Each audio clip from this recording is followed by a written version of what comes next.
Dupin quotidien. Marie Dupin, bonjour Marie. Bonjour. L'épidémie de coronavirus est encore étendue ce week-end et les Français commencent à faire ce qu'on appelle des achats de précaution. Oui, on ne peut pas vraiment parler de panique ni de ruée dans les magasins, mais on note une augmentation sensible des ventes dans les grandes surfaces. Certains Français commencent à constituer des stocks dans la perspective d'un potentiel confinement. Ils achètent quoi ? Évidemment des produits non périssables, des pâtes, du riz, des boîtes de conserve, des gâteaux, des produits d'hygiène. C'est évidemment surtout le cas dans l'Oise. Le groupe Système U que j'ai contacté hier constate dans les zones les plus touchées des ventes en hausse de 150% sur les pâtes et le riz quand même. Et dans le reste de la France, une augmentation des ventes de produits de première nécessité de 35% environ. Et qui en profite ? Les vendeurs en ligne ? Évidemment, les ventes sur Internet et surtout le drive. Le drive qui permet de faire ses courses sans se mêler à la foule.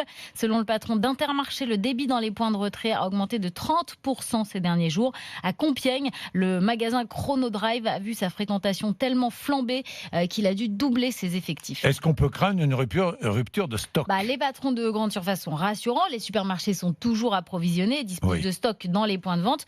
Le groupe Système U assure quand même avoir augmenter ses commandes auprès des fournisseurs sur des produits identifiés comme sensibles.